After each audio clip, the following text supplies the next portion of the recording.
예, 6월 7일 모닝 브리핑 시작하겠습니다. 미증시는 뭐 혼조로 마감이 됐는데 캐나다에 이어서 ECB도 금리를 내렸거든요. 근데 다만 이제 매파적인 인하였다 이런 분석이 나오면서 큰 영향을 주진 않았고, 또 엔비디아가 하락했습니다. 장 초반에는 상승 출발했다가 몇 가지 이슈가 제기가 되면서 하락하면서 지수 발목을 좀 잡는 그런 모습이 나왔는데, 어쨌든 우리 증시는 휴장 동안에 금리 인하라는 재료, 그리고 이제 반도체주가 또 이틀 전에 급등을 했었잖아요. 그래서 외국인 투자자들 움직임에 좀 변화가 생길 가능성이 있습니다. 그러니까 오늘 주목해 봐야 될 것 같고, 그리고 또 하나의 변수는 최근에 2차 전지, 그리고 원유 탐사 관련된 종목군들의 주목도가 높아지고 있고, 또 거래 대금이 증가되고 있거든요. 근데 너무 거래 대금이 증가되면 또 시장의 발목을 잡을 수 있어서 이 부분도 역시 또 주목을 해봐야 될 것 같습니다. 우선 미증시는 혼조로 끝났는데, 항상 혼조로 끝났을 땐 러셀 2000 지수가 이제 기본으로 보면 되거든요. 근데 러셀 2000 오늘 하락했잖아요. 0.7% 정도. 그래서 전체적인 분위기는 숨고르기, 이제 매도 물량이 좀 많았던 그런 날이었다, 이렇게 보면 될 것 같고, 또 시가총액 상위 종목들을 봐도 혼조였어요. 그러니까 뭐 마이크로소프트 강보합, 아마존은 한 2% 정도 올라갔지만, 뭐 애플, 엔비디아, 메타, 브로드컴, 그러니까 AI하고 연결고리가 있는 종목군들은 상대적으로 좀 약한 그런 모습을 보여서 좀 다르게 반응하는 그런 모습을 보였죠. 오늘 중요한 이슈는 ECB에서 금리를 내린 건데, 금리 내려서 이제 미국도 금리 내리겠지, 뭐 이런 분위기로 가야 되잖아요. 그런데 시장에서는 예상된 금리나, 그러니까 워낙 ECB 쪽에서 금리를 앞으로 뭐 내릴 거야, 6월에 내릴 거야, 이런 신호를 강하게 줬기 때문에 뭐 서프라이즈한 그런 내용으로 받아들이지는 않았고, 또 추가 인하에 대해서는 그렇게 자신감 있게 또 내릴 거야, 이런 언급을 안 했거든요. 최근에 유럽에서의 어떤 인플레 데이터라든가 이런 것들이 뭐 계속 내려가지는 않았습니다. 그러니까 내려가다가 살짝 튕겨 올라가고, 그러니까 물가가 완전히 계속 내려가기만 한다, 이런 분위기는 아니었거든요. 그래서 여기서 뭐 금리를 계속 내릴 거야 이렇게 언급했다가는 또 물가를 자극할 수 있기 때문에, 뭐 그냥 일단은 한번 내려놓고 또 지켜보자, 이런 어떤 분위기로 간 것 같습니다. 뭐 또 실제로 보면 이번에 금리 안 내렸어야 되는데, 워낙 ECB에서 금리를 내린다 얘기를 해놨기 때문에 신뢰도 때문에 어쩔 수 없이 내린 거다, 이런 주장도 있었거든요. 그래서 어쨌든 매파적 금리 인하다, 이런 평가가 나오면서 증시의 영향은 좀 제한적이었고요. 그렇지만 글로벌 전체로 본다라면 금리 인하 사이클로 이제 진입한 거는 사실이다, 이런 분석이 많거든요. 전체적으로 뭐 이제 인상하는 나라는 별로 없잖아요. 그러니까 인하하는 나라가 이제 등장하면서 좀 늘어나고 있는 그런 추세죠. 그래서 전체적인 분위기는 금리 인하 사이클에 진입을 했다, 이거 이제 나름대로 의미가 있다, 이렇게 봐야 될 것 같습니다. 그래서 미국의 국채 금리는 장 초반에 4.3%대를 다시 또 회복을 했다가, 그러니까 올라갔다가 뒷부분에서는 다시 내려서 4.28%, 그러니까 어쨌든 우리 기준으로 보면은 4.35% 이하에서 계속 움직여주는 게 좋거든요. 그래서 뭐 금리는 큰 변화는 없었지만 4.3 밑에 있었다라는 점은 또 긍정적, 이렇게 봐야 될 것 같습니다. 뭐 주요 종목으로는 엔비디아가 오늘은 하락했는데, 이게 장 초반에는 1255달러까지 올라갔었거든요. 예, 그랬다가 두 가지 정도의 재료, 그러니까 반독점 조사, AI 관련된 반독점 조사를 받게 될 것 같다, 이런 어떤 보도가 있었고, 또 젠슨왕 지분이 어떤 조건에 걸리면 매각하기로 되어 있었거든요. 그래서 그 조건이 충족이 되면서 한 60만 주 정도 매각이 될 것 같다, 또 이런 보도가 있었거든요. 그래서 이런 것들 때문에 이제 매도가 나오면서 밀렸습니다. 다만 이제 장중 1180달러, 그러니까 거의 3% 정도 빠졌다가 낙폭을 줄였는데, 그러니까 오늘까지 보유하면 주식 분할 그 대상자가 되거든요. 그래서 뭐 이런 것들 날짜 맞춰서 또 매수하려는 거, 그다음에 엔비디아만한 주식이 어디 있다고, 이렇게 되면서 이제 저점 매수가 유입이 되면서 좀 버티는 그런 모습들도 이제 나타난 것 같습니다. 그리고 테슬라도 오늘 올랐는데, 다만 차트 보시다시피 테슬라는 올라가는 것도 내려가는 것도 아니고 그냥 지금 갇혀 있거든요. 180달러 아래에서 좀 방향성보다는 좀 갇혀 있는 상태라서 뭐 지금은 이렇게 특징주로 이야기하기는 좀 애매한 것 같습니다. 근데 대형주 중에서는 그나마 아마존과 더불어서 좀 상승폭이 컸던 종목이어서 뭐 그냥 간단하게 그냥 올라갔구나, 이 정도로 보면 될 것 같습니다. 저 몇 가지 코멘트 나온 거 좀 정리를 해보면, 골드만삭스에서는 7월 초에 패시브 자금이 증시에 유입이 돼서 올라갈 거다, 그러면서 260억 달러 정도 유입이 될 거다. 이 260억 달러의 근거는 뭐냐면 패시브 자금이 한 29조 달러 정도 된대요. 근데 그 중에서 0.09%인가? 하여튼 그 정도 자금이 유입이 된다. 그래서 그걸 계산해 보면 대략적으로 한 이제 260억 달러 정도 된다. 하여튼 비율, 제가 지금 수치가 정확하게 기억이 안 나는데 하여튼 비율로 따져놓고 보면 7월 초에 패시브 자금 260억 달러 유입이 돼서 증시가 올라갈 거다.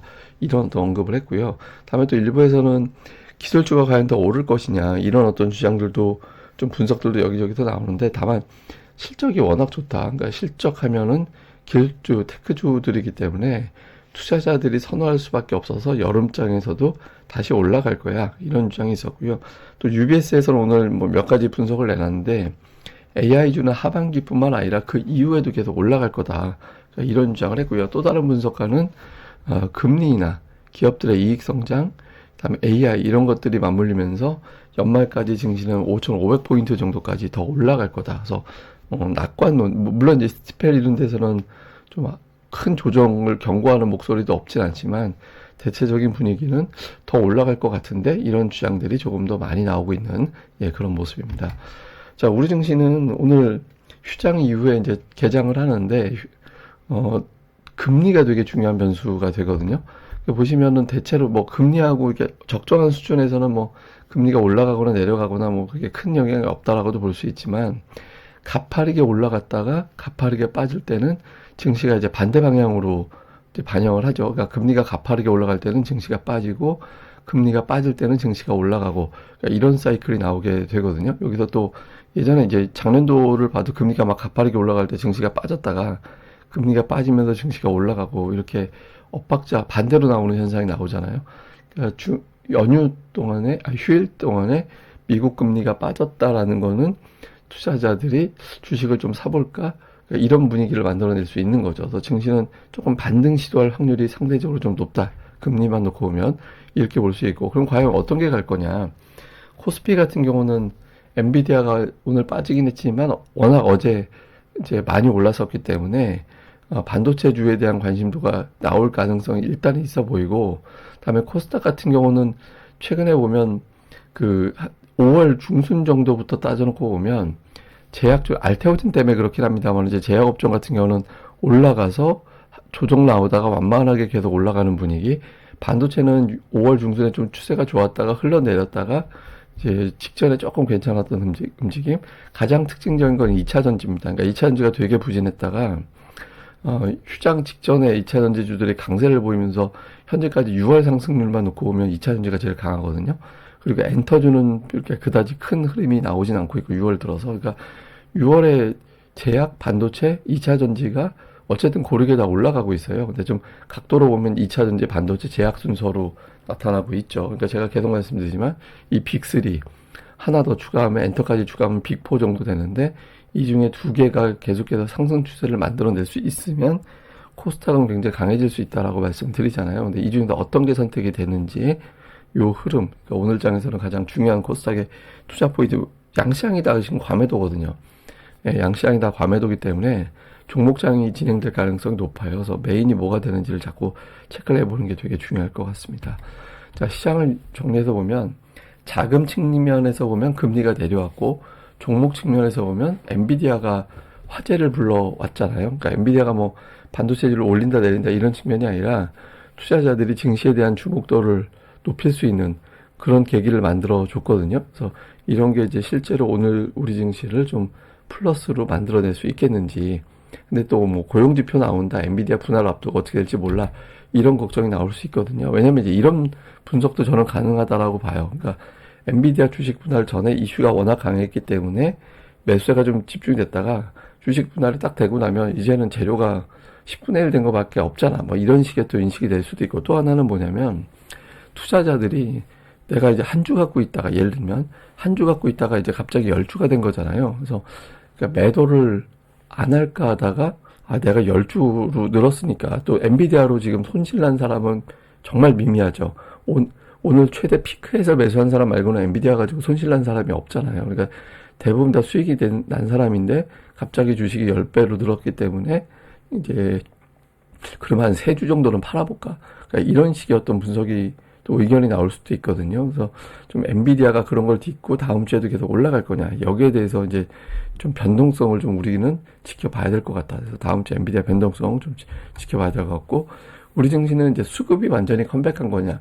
자, 컴백했다라는 건 어떤 거냐면 일주일에 이제 5거래일이잖아요, 보통은. 그러니까 5거래일 중에서 3일 이상 매수하고 3일 이상 매수할 때 지수 곱하기 억. 그러니까 지금 2,700이니까 2,700억 원 이상 순매수를 3일 내내 해주는 그런 움직임이 나오면 컴백했다라고 보거든요. 그래서 오늘 외국인들이 그런 움직임을 보이는지, 그러니까 주포가 컴백하면 투자들이 좀 안정감을 갖고 종목 장세를 만들어냅니다. 그러니까 그런 흐름이 나오는지.